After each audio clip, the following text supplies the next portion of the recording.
And we're back. Did you miss me? I missed you, even if you didn't miss me. All my 30 something YouTube followers out there in internet land. And I will tell you what, it has been a very hectic week and a half or so. First off, there were no committee meetings at all with the city council, but I did have a lot of meetings and meeting people in general all along Wayne Township and getting a lot of information. Doing the campaign thing, it's a lot of time, a lot of late meetings. I had my town forum last Thursday. The video is up on YouTube, but I'll talk about that here in a little bit. The governor's race was going on. The debates happened the last 2 days, and then Nikki Kelly, yeah, Nikki Kelly of the Indiana Capital Chronicle. She asked me what my opinion was on some of these topics. I don't know if she was serious or not, but also my apologies to Nikki Kelly if you're listening out there. I got you confused for Caitlin Lang, because she had worked at the Indy Star, and I think now she's an editor working with Jimmy Dipshit Briggs, Skinwalker Briggs. But let's just get to it. As you see on the screen right here, this was from last year. These were all the meetings that happened compared of the months of the year. Administration, 10 out of 12. Community, 2 out of 12. Education, 4 out of 12. Environmental, 3 out of 12. Ethics Committee. And listen, we've talked about this before. The Ethics Committee did not have a meeting for like 5 years, almost 5 years. They just had one last month. But before that, the last one was 2019. Metropolitan, 13 out of 12. I think they had 2 meetings back in November. I might be wrong, but I think so. Municipal, 8 out of 12. Parks and Rec, 8 out of 12. Public and Safety, a little surprised on that one. Usually they have one every month, no matter what. Public Works, 12 out of 12. Rules and Policy Committee, 3 out of 12. And look at the schedule right now. So they didn't have anything all last week because if you remember, John Barr says like I'm going on vacation because I'm a millionaire and I don't really care about environmental and sustainability. I'm just going to go and do whatever I want. And then they rescheduled the public and safety meeting for today. So I will be doing a video on that either tomorrow or Friday. And then obviously April 1st will be the full council meeting because April 8th is the eclipse and they know a lot of people will be out and about. And then it will be maybe the usual. Who knows? So then last Thursday, I had the town forum, the State House District 97 candidate forum. Justin Moed was not there, even though I saw him a couple of days before that at a Drexel Garden Crime Watch meet, and he was only there for maybe 10 minutes, if that. He just wanted to drop off his flyers for the tree giveaway. They'll be giving away 250 trees. And before you're like, oh, that's really cool of Justin, guess what? That I found out that same day.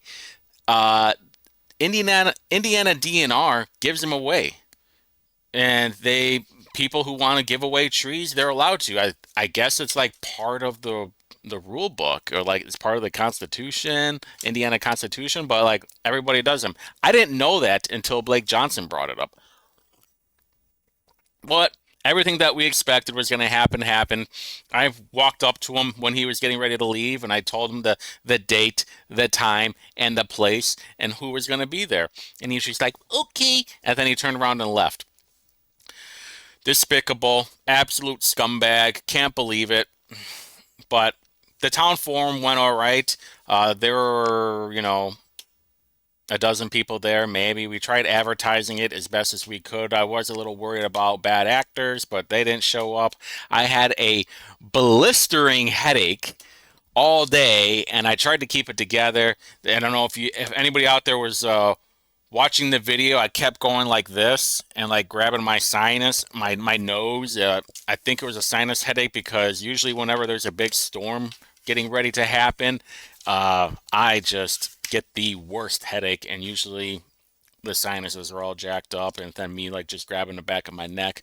But I did the best I could, not making any excuses if I didn't turn out well. There was a reporter there from Mere Indy, or as I call it, Mere Indy Star, and I think they were talking about Sarah Scheidel. Um, Sarah, if you're out there, hey, I was a good and sweet little guy, right? Tell all those Democrats that I'm not such a bad guy and it's okay to debate me. I hope you do well during the primary, though. I think I had a lot of fun. I'm hoping that Mark and Sarah had a lot of fun. We were very cordial. John Schmitz, who was running it, did a fantastic job as a moderator, as usual. If you ever need a moderator, get a hold of that guy because he will play it right down the middle. I was expecting certain questions. None of them were asked.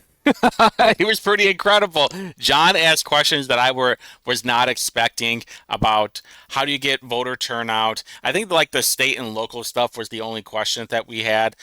We did like a little introductions of why we were running. Um, we didn't talk about any culture issues at all, like abortion or weed, guns, trans stuff. I can't even like remember all the questions that were. It was pretty quick. We only did it for an hour.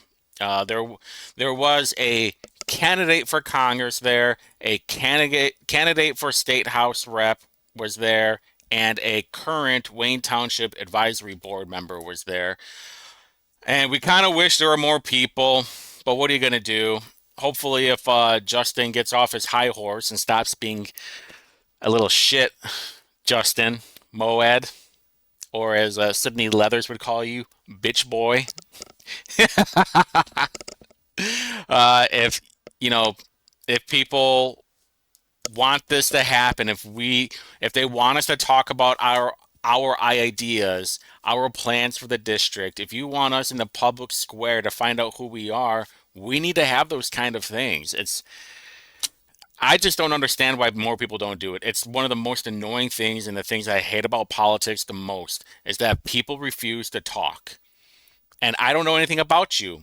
I want to see how you react in front of everybody. Are you going to keep to your principles or your ideas, your values, or things what you've done? There's going to be questions of like, why haven't you done this or that?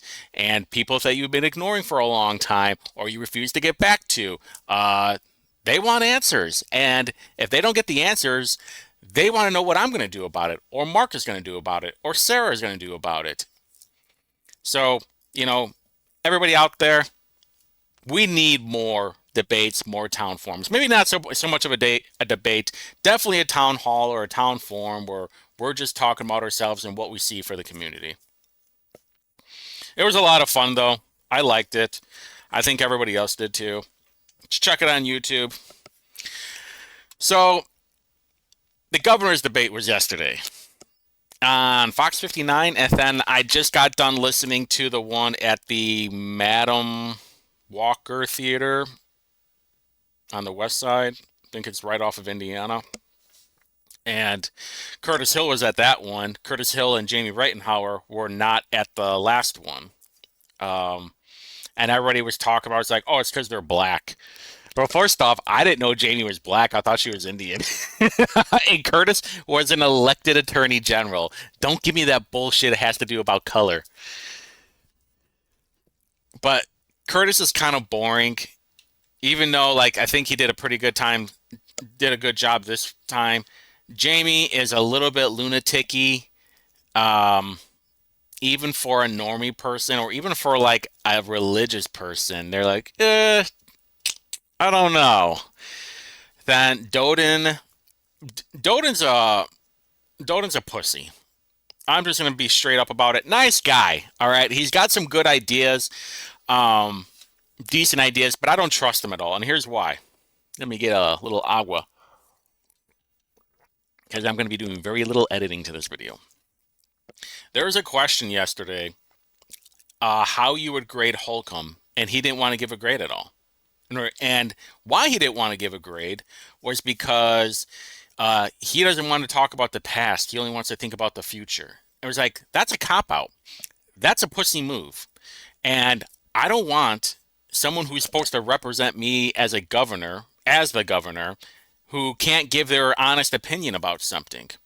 You've lived through the whole COVID thing. At least Crouch gave an honest answer.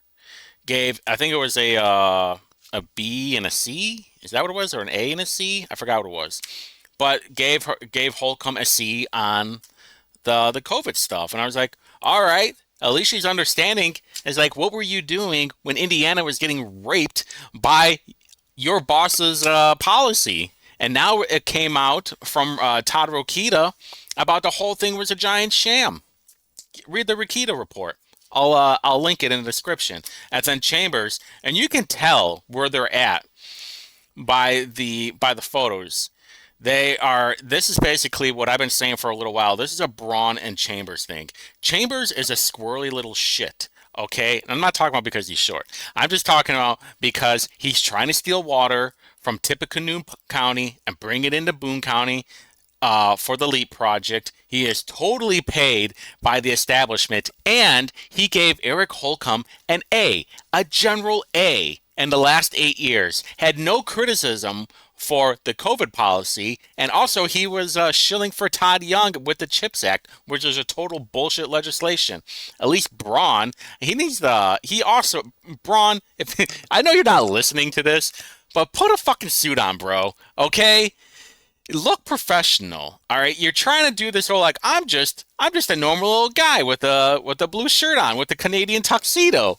I was like, no, what you're wearing right here is good enough. I would prefer you with a tie, but that'll do. I don't know why Doden's not wearing a tie, and Curtis he's dressed well. He's always dressed well. I saw him at the Indiana General Assembly, Republican General Assembly, on Saturday. He spoke, and but this all ties together. So trust me, I'm not going all over the place. It was at the War Memorial. I thought it was pretty cool. I've never been inside of there. Good information. Um, but what had happened is that it was originally free, and I signed up, but then somebody wanted to go with me, and I was going to sign them up, and it showed sold out, and I was like, that's crazy. I've never seen anything like that before. Um, so I was like, okay, whatever. And then like a week later, they're like, oh no, now you can sign up, but it's $5 to get in now. It's like, that's fine. I'll pay the $5 because originally they said it was $5 if you wanted to vote because it's a membership thing, and that was fine. He said, hey, cool, I get to vote. That's awesome. I always like being included into the conversation. I want to know that my vote matters, and so they end up finding out that um, somebody with a bot program went in there and like got all these tickets. There was like 900 tickets or something. And so I was like, well, how did that happen? There was not even that much for seating. So what they ended up having to do was start charging people. And they had gotten 200 tickets, but there were only like 50 people there. It was small. I'm a little bit surprised there weren't more people in there, but it was pretty cool though. Everybody there that spoke was really cool. Micah Beckwith, who's running for lieutenant governor, Ben Prash or Brad Pash, I forgot what his name is. I just saw him the other day, and he's running against Stewart. And then there was John Jacobs, who was always a hoot. Curtis Hill was there. Speaking. Dan Stock was there, and I know I'm missing somebody. Oh, Rokita was there, and it was about getting people's endorsement. It was a straw poll, basically. And Jamie Rittenhauer was going to speak, or she wasn't going to speak. She put somebody out there to speak for her, but her crew was there, and this was a smart move by her because it has this whole idea. It's like, oh no, she ended up getting like 32 to her, and then 10 for Curtis Hill. I voted for Curtis Hill only because he was there. I will vote for you if you put in the effort. I don't care about all this other bullshit. But it was 32 Rittenhauer, 10 Hill, and then I knew what she was gonna post on social media. It's like, I got the straw poll. Look, everybody wants me onto there. Why am I not getting on the stage? Yada yada yada. And That's just how it is. I think it's bullshit that she's not on the stage. I think she definitely should. She got the signature. She's gonna be on the ballot. And it's a loaded primary, which is very interesting. I've never seen so many people on one primary for governor on one party. So, um, but she went on social media and was like, "I won the straw poll. Look at me." It was pretty amusing because I knew what she did. Whatever. I don't care. So there were a few videos. There were a few highlights I wanted to talk about though. Um, I forgot all the questions. Some of them were pretty good answers. I thought Curtis Hill had the best today. They didn't talk about DEI yesterday. They talked about it today. I think Curtis Hill had the best answer because he was the one that brought it up first about dismantling all the DEI in Indiana. Here's what I want to hear though. Whitley Yates, and by the way, she's in my district, so we'll see if she votes for me for state house. Because me and her have gone at it a couple of times because she is the DEI director for the Indiana GOP, and she wants reparations. It's 100% true. Go ahead and ask her. Nobody believes me when I say this. Go ahead and go on Twitter and just find Whitley Yates and put in reparations, and then you'll see her wanting them. So she's a total plant. I think she's trying to ruin the party because no one's going to go for the reparations. But I want to hear people trying to just dismantle every piece of DEI, not just the state, but definitely the GOP. Because as much as the GOP talks about how bad DEI is, dude, it's in your own party. What are we doing here? Then get rid of it. Just cut it off right now. It's so much BS. You guys are a bunch of hypocrites. But I do want to talk about this interesting thing. Specific plan to help small towns, their infrastructure. You have 60 seconds for that response. First, I'd want to point out we got two people on the stage here that have been in the business of economic development. So look to see what they have done. And one over on this side is focused on big companies, on big projects, and is in a pickle on one currently. Eric, when he was doing it, he's talking about it now, but did he do it then?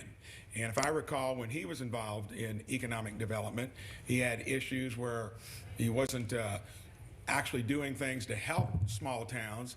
He was maybe trying to help his own friends in business. Got an ethics warning about it and ignored it 4 times. Here, look at that. Look at his reaction. In economic development, he had issues where he wasn't actually doing things to help small towns. He was maybe trying to help his own friends in business. Got an ethics warning about it and ignored it 4 times. And here we got someone maybe helping his fat cat buddies on economic development. I come from Main Street. I've always. And by the way, defended he's that. over I that know how to manage mustache, cash if that's flow. what it is. You simply are going to have to devote more money to it if you want to help out towns like that are struggling. And so you're making reference. All right, so here's the reason why I bring it up. I've read both of Doden's books. He openly brags about how he used IEDC money for his own development company for the electric works, whatever the thing is in Fort Wayne. I always get confused. Yeah, electric works, because I get confused by the thing that's on Mass Ave, which is Bottle Works, and then the thing in Fort Wayne, which is Electric Works. But he talked about it. He talked about how I forgot how much. I don't know if he mentioned how much money it was, but also like Doden's not come from like humble beginnings. His dad was a millionaire, a millionaire. So it's not like, this guy is all virtue. He's not virtue signaling, but, going on was like, oh, I came from the bottom and worked my way up. Chambers may be able to say that when he talks about, oh, I had a lawn mowing company when I was a kid. I mowed lawns and, here I am. You also are like trying to steal water from Tippecanoe County and put it down to the Eli Lilly Thunderdome. All right, so don't, and use an eminent domain to steal people's properties. So shut up, Chambers. All right, scumbag. We are on to your BS. And here is another clip of Chambers from last night. Moreover, all of those incentives and investments that are offered out are based on performance only. If you don't invest the dollars, if you don't hire the people, They're talking about the IEDC. they aren't distributed. So, but let me talk about Senator Braun's comment. I mean, he's focused on big businesses. $51 billion. It's a record in state history. For every big business, there's hundreds, and he doesn't understand this. There's hundreds of small businesses that get lifted up. The Dairy Queen get lifted up. The title company, the home builder get lifted up. So for every big business that we've distributed all over the state, from New Carlisle to Kokomo to Vigo County, there's hundreds of small and medium-sized businesses that get lifted up. Now, we don't want to take Senator Braun's advice on this. He's the one that said in 2018, we want to bring jobs back from China. We want to bring jobs overseas. And then he went and vetoed and didn't support the CHIPS Act. I brought 8 high-wage companies based on the CHIPS Act here that Todd Young sponsored.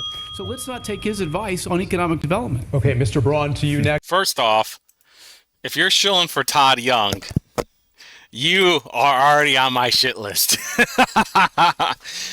That guy has wanted to send so much money to Ukraine. All right, so piss off with that. And that's not the first time Democrats. So here's my thought. And everybody's starting to notice now. I've been saying it for a long time. Chambers is the establishment pick. He is the neocon guy for Indiana. Braun, I have my problems with Braun. Most recently, I found out that him and like 2 other Democrats are wanting to push this thing called something with carbon credits. I forgot what it's called. It's like American Forest something. I don't know. Doesn't matter. But and it was like, how many times have you heard me bitch about carbon credits? But Chambers, of course, is talking about auditing the IADC, and then he talks about, you have to, they're performance based. They have to keep up their end of the bargain. Well, here's the deal, and I think it was from Indiana Capital Chronicle that they had showed that even if they didn't, they were still getting the money off of that. It was like, oh, they did 50% of what they promised, or I think even sometimes less than that. And it's like, but we also don't know what the contracts were like either. It's like, well, did they say, well, if you get 50%, you'll get that or not? I don't know. I'm just going based on what they have. And then he's talking about, well, we need to have these big businesses so you can float up little ones. And there is something to that. If you bring in like a Meijer grocery store, now you have that. And then you could say like have a little strip mall with other things because you were already there. And now you're building more development there. But my problem is, and there was another one of Doden talking about spending $1 billion for corporations and their tax incentives. Like, that's our money, man. That's ours. And now everything that we have our money for is going to what? Big corporate incentives. They can just come down here. You want to give them a little tax abatement? Maybe. But using our tax money for that? No. I don't like that. These are billion-dollar corporations. They're going to make their money. And I get it's like, you know what? This is a business thing. This is how business is done. Yeah, I get that. But we need to stop doing that because we're eventually going to run out of money. Like Illinois is running out of money. California is running out of money. And all this little shit wants to do is give more money to big corporations. Now, not to say that the other people won't do that, but he is blatantly saying that he's going to do it. At least like lie to me a little bit, I mean, but there is something to be said about him being obvious and being honest about how he's going to totally screw us over to corporate elitists. Today's debate wasn't much different. Pretty much, I have Chambers ranked last. I will tell you my rating system right now. You guys can get mad all you want. I don't care. From dead last, it's going to be Chambers. And then I am tied up right now with Crouch and Doden because Doden's so out of touch with normie people that he does, because him and Chambers aren't much different. to be honest with you. Doden talks about using TIFs, absolutely hate TIFs, to try and bring back area. When I saw him last month at another meeting, and he talked about how uh, when they were doing the Electric Works project, it's like, there were houses not far from that development that were, all you could get is $26,000 for them, and now they're worth like $200,000. Well, that's great, but what about the people that were living there that are on a set income? What about that? He's like, well, I was fine with that $26,000 because this is my place, this is my home. I can retire here, and I can kind of do whatever I want. Now they're priced out because their property taxes have skyrocketed, and now they're going to have to go into a living home, senior living home, and get their face pummeled in by some immigrant that doesn't give a shit about them. Thanks, Doden. While he makes so much money from the taxpayers with his development company. And then Suzanne Crouch is obviously next worst, just because she let Indiana get totally hosed by awful properties while she just stood there and did nothing.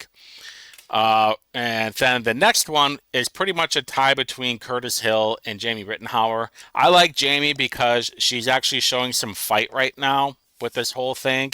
And then Curtis Hill, I personally believe he got completely hosed over on this whole I don't know if it was, I don't think it was it sexual assault? Maybe, where he like grabbed some lady, because then I found out where the bar was happening. I found out where the bar that it happened at. And then it's like, oh my God, okay, total setup, sounds like to me anyway. And I'm not saying like that was, but my gut feeling is saying the whole thing was a setup because Curtis Hill was going against where Holcomb wanted to give people a misdemeanor if they weren't wearing a mask, even though he was caught that year in 2020 in Brown County getting food without a mask on, without following the same rules that he was going to put on us for that. And so I think there was something going on with Curtis Hill. So it would probably, like, if I had to go top down, it would be Braun, a tie between Curtis Hill and Rittenhauer, Crouch, and then Doden, and then Chambers. That was it. I think Chambers is the worst out of all of them. He is a total neocon rhino that just only cares about money. He doesn't care about the state, and the establishment is picking him up. And if he does win the primary, there are going to be some very bad people that are going to be running the GOP after that. And we are 100% guaranteed to be a Democrat state by the next election, by how bad he's going to screw this up. This is like Bush Obama time of screw up, or with the banks.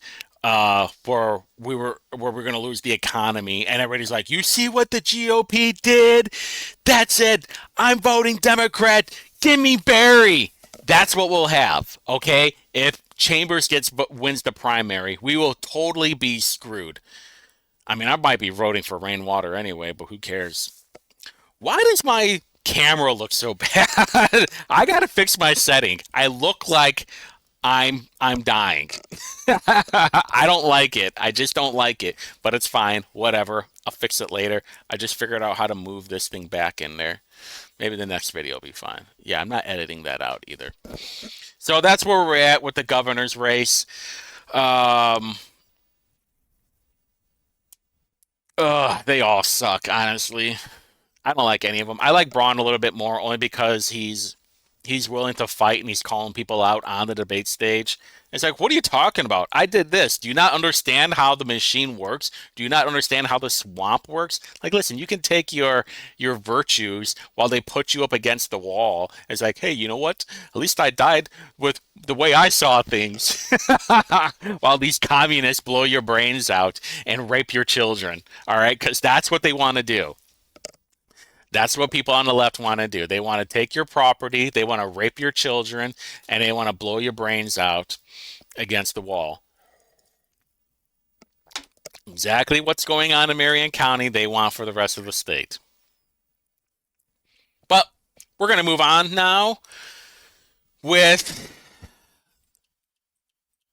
the questions. Niki Kelly, if you're still watching, if you've watched the entire thing, I'm going to answer all these questions, but before I do that, I want to tell you something, Niki Kelly. Okay, when are you going to start asking questions to candidates face to face? Not, hey, write an essay about what you are, what you want to do. Tell us a little something about us. Maybe like long walks on the beach while listening to Kenny G. I don't know. Maybe a little frisbee golf. Who knows? What do you want to do with the district? What makes you different from everybody else? No, I want a face-to-face interview. All right, you're gonna go bowling with me, and we're gonna talk politics. And second question, I want you to ask Victoria Wilburn about her making false accusations and sending the Capitol Police after me and John Schmitz. Okay? Total false accusations, and she uses her own Gestapo against a Republican candidate at the time for city council and made false accusations. Go ahead and ask her. All these things that she's claiming that I did, ask her for the proof. Okay, you want to know why there won't be any proof? Because it never happened. I've talked about this so many times. And she has zero proof. In fact, she has so much zero proof that she had to call up John Schmitz and like ugly cry over the phone, apologizing to him. Okay, I want an apology from all those Democrats because I know who else is involved with it. I know there's someone I do know, 100% do know that there's a certain person who is running for a big state office who made even the bigger lies off of it, who ran for office in 2022 and lost, and now she's running again. You already know who I'm talking about. Go ahead, ask both of them. Ask them for the proof. So anyway, now I'm going to answer your questions. I had made a video last night, and listen, Nikki, I apologize for not making the video on Monday. I didn't get done with my meetings until 9 o'clock, and I was a little bit tired. Then I made a video last night, and someone was here while I finished it up, and they were like, really? Really? You went a little bit too hard on that, Whitty. Like, are you sure? I don't think I did. But then I thought about it. And you know what? I didn't go hard enough. Because I made a promise to myself. That I would just be me the entire time. And now a lot of you aren't going to like that. But at least you know what you're getting. You're getting an honest version of somebody. Wouldn't you like that for once? Wouldn't you like that? Oh my God, this is how he is all the time. He really feels this way. Now we know what to expect. Instead of having this fake persona. Because I believe the reason why you keep voting in Justin Moed, other than you want to vote in sexual predators, that is Justin Moed, confirmed sexual predator, Justin Moed. Other than that, is that you all are feeling like battered wives.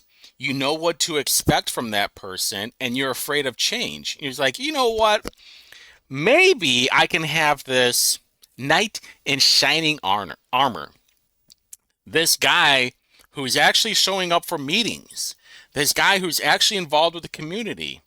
He has a YouTube page with 30 plus subscribers, giving his opinion on things, giving you information, telling you things so you don't have to watch it, and giving you my honest interpretation of it with the receipts.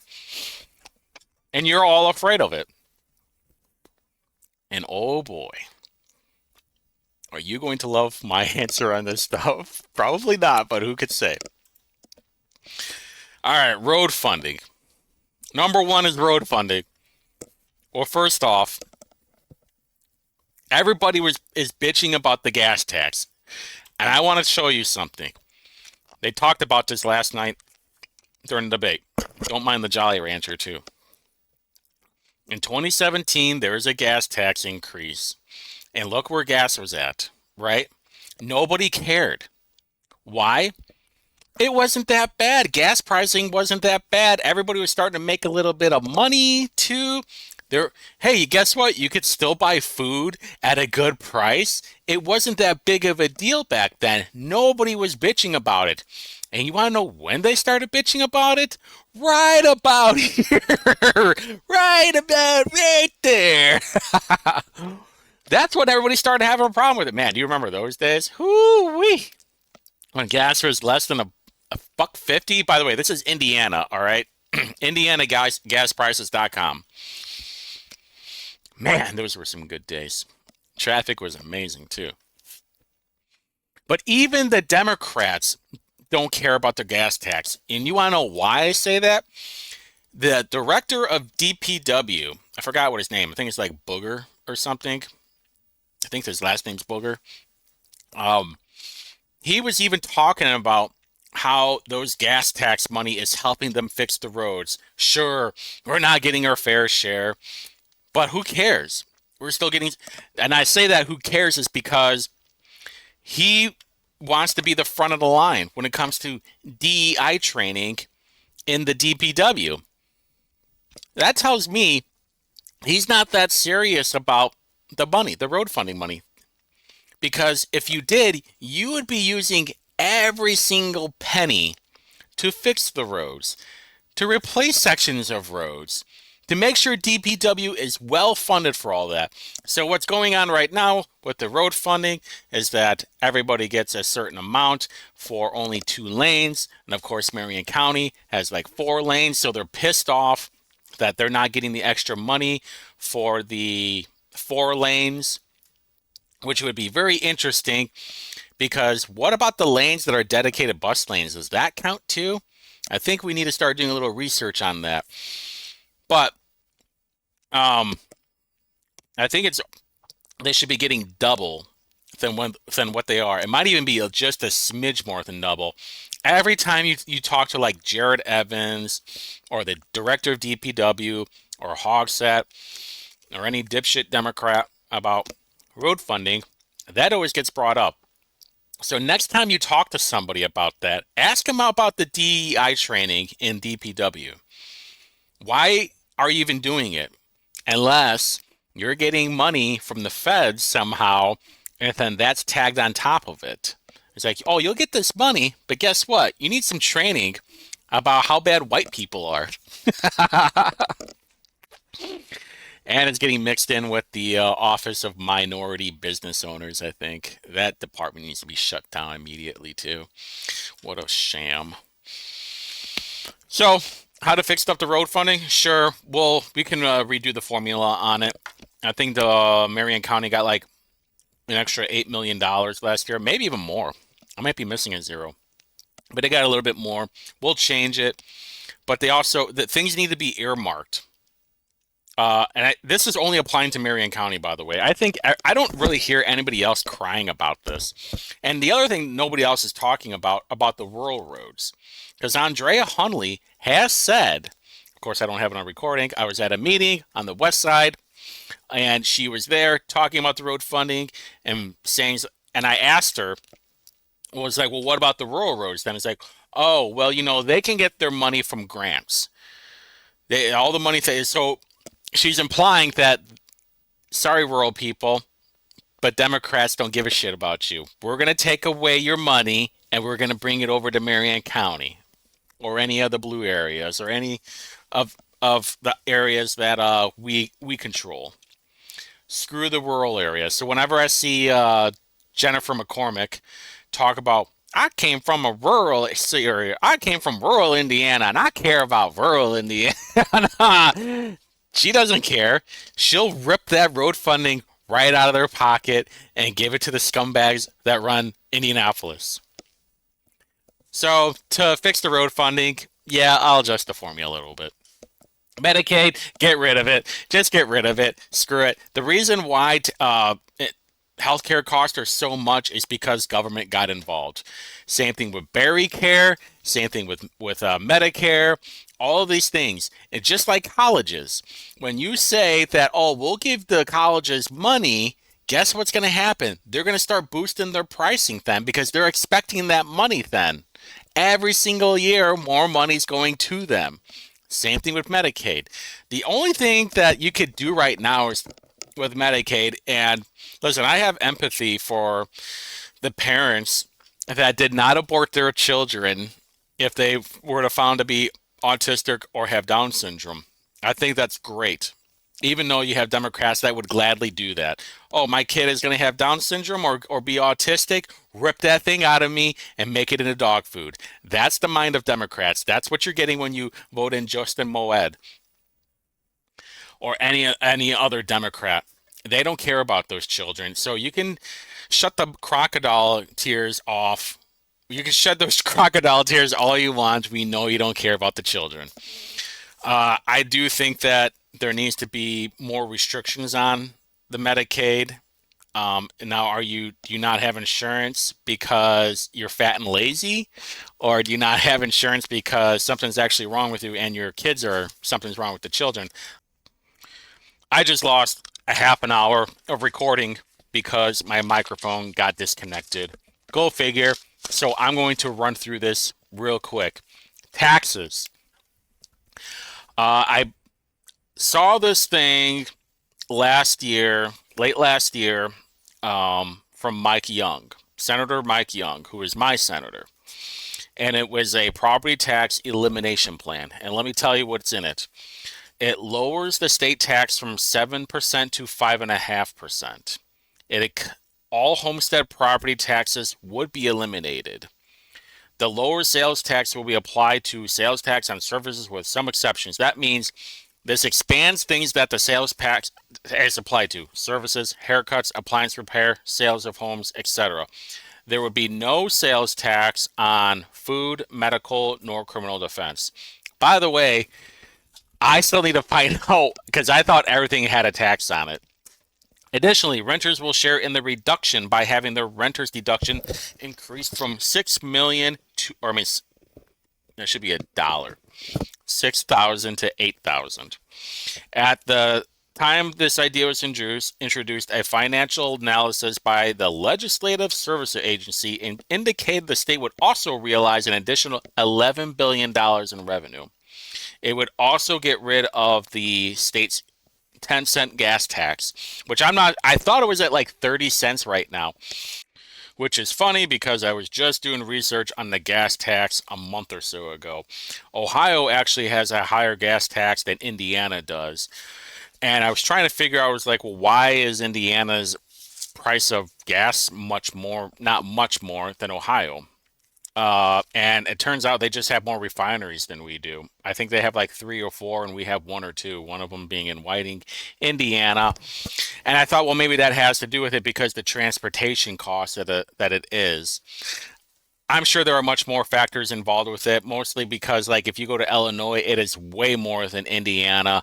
When I worked in Illinois, long time ago, but I lived in Indiana, I'd always make sure that I got gas in Indiana before I traveled to Illinois, of course. So, there's that, which you can hear, everybody will start bitching about the gas tax, but we already talked about that.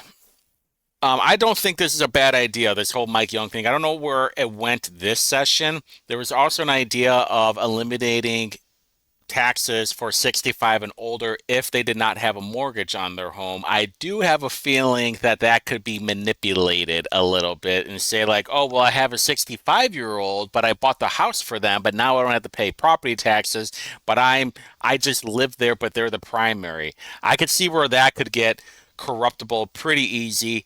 I think this is a better option for it. So right now, that's what I'm going to go with. If I do get elected, obviously, that would be my number one bill for that. I even said that during my town forum, which is why it's the number one thing on my website, on my door hanger, will be on my mailers, because that is probably the number one thing that we're all dealing with. Mostly because when they did this 1% increase in property taxes from the assessed value, they did not expect the housing boom. They probably didn't expect all these illegals to flood in, and now you have to house them. And the other problem with all these rental costs going up. It's not like these people that have these rental buildings or homes are just like, let's screw the single moms or let's screw these people. It's because the value of their land is so much more now, and now they have to raise rent for it. You know, the market does help with that too because there's less of it. So I'm not saying all of them are not scumbags. I would go 50-50. I personally know a lot of people that rent homes in Wayne Township, and a lot of them are nice. They do try to help out the renter without trying to get completely hosed, because remember, most of these homes are not completely paid for. They still have a mortgage on them. Actually, I was talking to a buddy of mine a couple of weeks ago, and he was talking about he has this renter. And it's like they've given him like 2 or 3 months of helping him out. It's like, hey, I understand you're struggling a little bit, but I need something. Otherwise, I'm going to have to start putting in the paperwork. So there's that.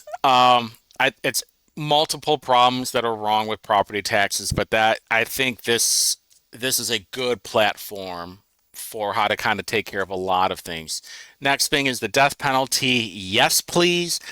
This is how you take care of a lot of crimes. This is what Democrats hate, because I want death penalties for pedophiles, child rapists, and murderers. I think those top three things are pretty good. That's a good starting point. And you know who has a huge problem with that? Your District 13 Indianapolis City Councilor Jesse Brown. Not even that long ago, and you can look it up.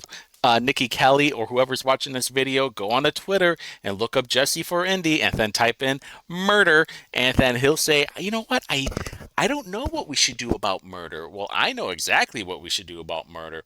And so when I said that pedophiles deserve the chair, he got very upset. He got upset that I wanted pedophiles to be executed. Oh my God, you want to kill a human being? Pedophiles, dipshit. I think this is a good litmus test too for every single candidate, every single person in office. Ask them if child rapists should be executed or not. If they all say no, then they want child rapists to be a part of society. There's no fixing them, okay? They want to harm your children. They want to go after the vulnerable. You have all these illegals right now that you're seeing that are, one of them was just, I don't know if they're prosecuted, but they at least got arrested for raping a Down syndrome, 14-year-old Down syndrome girl. And obviously they can't do anything because they can't really defend themselves. They're in a wheelchair or something.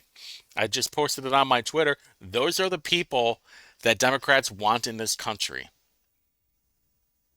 Realize that. They want every single scumbag in this country. And now we have people, the same Jesse Brown, that wants to use eminent domain to take away your private property and give it to the illegals, to give it to the squatters. That's what they want. That's what every single Democrat wants to do. So if you want to vote to get your private property taken away and given to cokeheads and illegals, keep voting blue, okay? So that's my opinion on death penalty. I think that's pretty easy peasy. Healthcare, I think that kind of rolls into the Medicaid thing. The reason why healthcare costs us so much is because we subsidize it, and just same thing with colleges too. If you're going to give them money, then they're just going to raise the price on everything because those people are scumbags.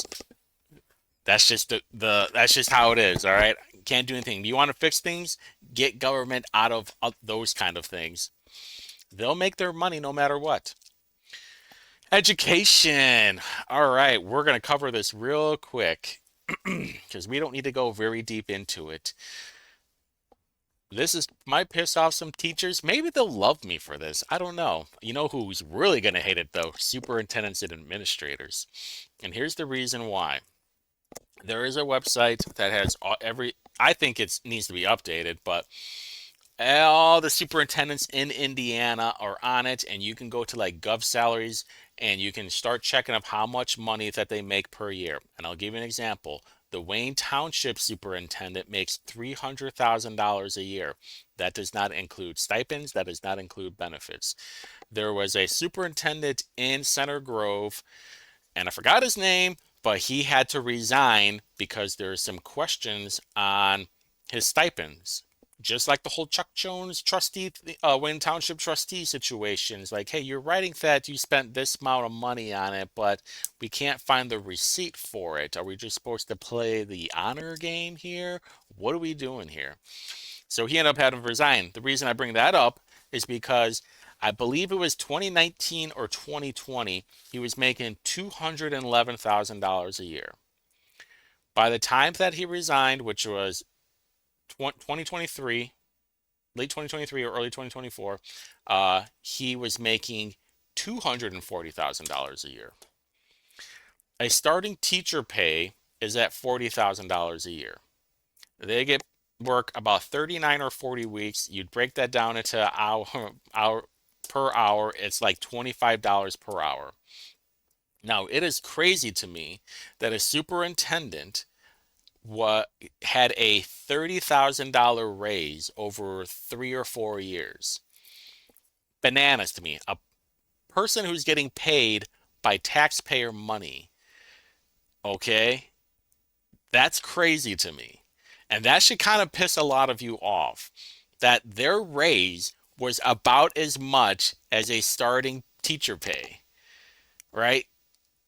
Now, everybody keeps talking about the teacher pay, which you're not, I don't think you're going to get more teachers because the pay is not really the issue, I think, here, why so many teachers are leaving. It's because of the parents. And the parents are the biggest problem. When we had that third grade study done and you can hold kids back now and it got passed into law, I didn't have a problem with it. Because that's the line. And we need to have a line of knowing is like where these kids need to be. And then now, but the problem is everybody's pointing the finger. And the only people that should be getting the finger pointed at them are the parents. That's it. 100% the parents. The teachers are the hired help. They will help the child, but they're not there to babysit them. And all these parents forever now have just relied on the government to raise their children, which is bullshit. You are the parent. You need to raise your child. You need to teach your child. You need to put them in the best position that they can be. And the problem is we have so many scumbag parents that just do not care. And it's absolutely disgusting. We should probably start shaming them publicly. Hey, this kid can't get past this thing because this parent is garbage. And that's the truth. The more people start accepting that, the better we're going to be.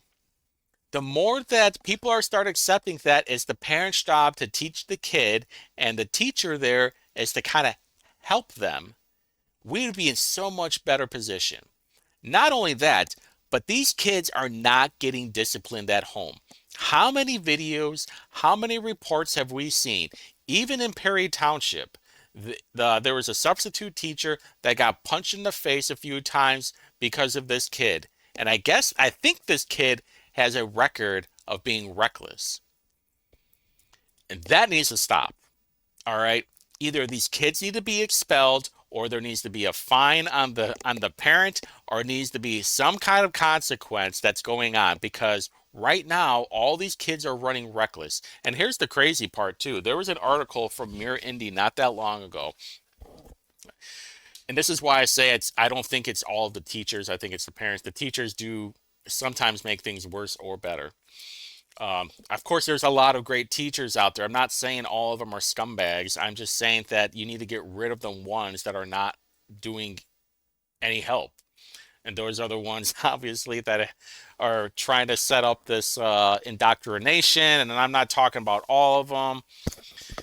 However, we know who they are. But there was this teacher in this article, and they're like, oh, well, we have a democracy in the classroom. We get to pick of what the music is. So maybe they'll have like Chris Brown or they'll have R. Kelly. Actually, I should say either you get P. Diddy or R. Kelly. Some of you know what the joke is. But it's like, man, I'm old. I must be old because I remember being in school and there was no music in there. If there was, it was like Sounds of Nature or something. It was most of the times like, put your head down and get your work done. Raise your hand if you have a question. And it's crazy to me because there's so many resources out there. And all of you are probably around my age, and you remember in middle school or even high school where you had to go to the library for everything. And now everything is on the internet. You can go to YouTube if you have certain questions. There's Khan Academy. There's even Chat GPT that you can use. Or like, how do I do this equation? What's the proper way of doing this? What's the information on that? And now everybody's gotten so lazy and comfortable and wants to play the victim and blame everybody else when there's only one person you should be, or two people, that you should be blaming. The parents. The parents need to do their job. And really, there should be a public shaming campaign on that. You're driving down 65 or 94 or the toll roads, and there's like a finger, and there's like, are you being a good parent? Huh? Huh? Your kid's dumb because of you. And I'm not saying that every third grader that doesn't pass this reading test should be held back a grade. I think there should be a spectrum on it. Like, say Timmy was like a couple of questions or not so far off from passing. Well, put him in summer school then. Then he could retake the test, or just taking the class will make sure that he even gets elevated to the next one. I mean, there's different ways of doing this. It just doesn't have to be like a black and white answer to the third grade, but I think that should be the line. I think that is perfect. With the traditional public charter and private schools, the director of the education department for the Hogshead administration has said charter schools are public schools. I have a video on it. I have like a quick little 1 minute clip of that. And that's fine because I think anything that's getting public money should be the same transparency as a traditional public school. If a charter school is getting public money, you should be completely open on transparency on what you're spending your money on. And that goes with anything getting public money. It should be 100% transparent. If you're getting taxpayer money, listen, it's owed to us of what you're spending the money on. And this is why you need competition. Because if you've had these traditional public schools for all of these years going on and they're stagnant and they're still getting that money, that gives them no reason to try and get better. It's like, we're still going to get that money. It doesn't matter if we're doing good or bad. Because there's no accountability. The school boards are doing crap. The superintendents don't give a shit. The principals don't give a damn. And the teachers are just like, I'm just trying to do my best. And the problem is there are so many good teachers out there that want to do their best. They want to help out the children. They want them to succeed, that the parents are just slowing them down. There are other factors that are slowing them down. Like now you have all these non-English children coming in that are coming in the classrooms, and they don't know English and they don't know how to communicate, or it's like, what does this mean? Those kids need to be put into a separate room with other non-English people and get them to teach them English. That should be number one thing. If they can't learn our native language, then they're screwed. Okay? And the problem is now you're getting all this extra money that probably would have went to teachers are now having to go to non-English cheap teachers, and they're not teaching them English. They're just speaking into their fluent language, whether it's Spanish or Portuguese or whatever it might be. And that's a problem.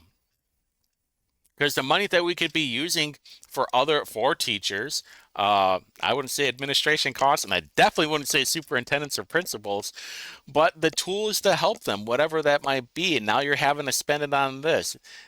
Everything's just this crazy machine right now, and we need to take the bad parts out.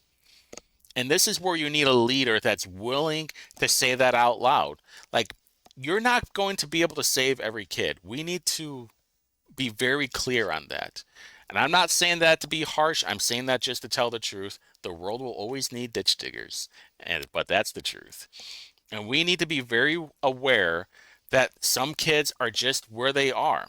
And it's not because, I wouldn't say it's because they're stupid, but I would say it's because they only have a limited IQ. Hey, just go to Google and say IQ by country. You'd be surprised. Maybe not so much after all. But I think that puts out a very clear message, and it's all about the message. And it's a message to the parents. I wanted to say warning, but that's probably a little too extreme. But the message should be very clear. Parents, do your job. If you're not doing your job, we're not here to babysit them. If your kids aren't being disciplined at home, we don't want their problems here. We're not going to deal with it anymore. We are going to have a zero tolerant policy. Zero tolerance. If they're acting up in class, they're shipping them off.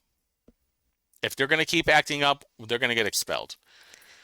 Those problem kids are because of households. And if the parents are too stupid, too ignorant, too crazy to acknowledge that, and it sucks for the children. And believe me when I say I have a lot of empathy for these children that are in garbage situations. I really do. But the problem is those situations are just going to make it worse. As in when they come to the school, things are going to be better. I mean, do they do better in school if they're not in that situation? Probably not, honestly. Very rare, anyway. And I mean averagely, okay? Averagely, they're probably not doing better. And that's pretty clear. If I had to put in like priorities, send out the shaming campaign. Make sure you tell everybody that charter schools are public schools. Anything that gets public money, have a zero tolerance policy for kids that are there to cause trouble. If you are there to cause trouble, we're going to kick you out. You can go find somewhere else and you're going to be, I mean, basically, your kid is going to be blackballed. This kid is a problem because of this. And good luck trying to find any school that will take them. And that, blame it on the parents. Got to make sure. That is the number one message. Blame it on the parents. So did I answer everything for you, Nikki? I think I did. I think I did a good job. Of course, I'm not running for governor. That is a lot of paperwork and far too much money, even though Rittenhauer has a pretty good crew, it looks like, but she also only has like 20 grand, maybe even less than that. There's no way that I would be wasting 20 grand and 2 years out of my life unless I was running as a libertarian. Then maybe I would. And honestly, all these candidates kind of suck. I still might vote for Rainwater. But who's to say? We'll see how the message goes. I'm not even 100% confirmed on everything. I'm not sure where everything got cut off before, but if I had to put a ranking system from worst to best, it would be Chambers, then Doden, then I don't know. Crouch and Doden are on that same tier. Then Curtis Hill and Rittenhauer, then Braun. I want a fighter. I want someone who's going to call people out. And Chambers is trying to do that, but he's just a squirrely shit. And I don't like it because he is so corporatism, and I cannot stand it. It is the absolute worst. So to finish this all up, Niki Kelly, if you have any questions for me, you can email me. You know my Twitter. You can go to whitmerforindy.com. That's the number 4 or FOR. And for everybody else, there will be a video either Thursday or Friday. And for the Public Safety Committee meeting, then next week, I only have one meeting, which is awesome. And there will be more coming. I might do a vlog on my campaign stuff and just make it separate starting next month. Let me know if you think that's a good idea. I think it's not a bad idea, and then I'll just post it on my Instagram and my Facebook on what's going on, but I'll just still tag it to the Whitty Review thing. I think that would make the most sense. And then next month, in April, I will start doing door knocking. And if anybody wants to help, come and help. And just to let you know, you don't even really have to door knock. We're going to be doing speed running a lot. I'm more focused on my precinct in Wayne Township and a couple of surrounding ones. But during the primary for registered Democrat or Republican voters, you can only vote Democrat or Republican unless you got fortunate and were able to do an independent. But in a lot of these more blue areas, I just want to get the door hanger out. I just want to get my name out. It is a very large area, and I'm going to have a very limited time. I'm really going to be focusing on like the mailers and just getting that stuff out and trying to meet as many people as I can. They're hoping to get another walk list that's digital that I can put on an app. I haven't asked yet. I want to wait until after the primary. I got a good list right now for a month. I will be lucky if I even get like half of Wayne Township. If any of you guys have gone door knocking before, it is a lot of work, a lot of walking, and it's kind of a pain in the ass. But that's for later. We'll talk about that in April. If any of you are interested in joining me and meeting yours truly and hanging out with yours truly, just let me know. So, until next time.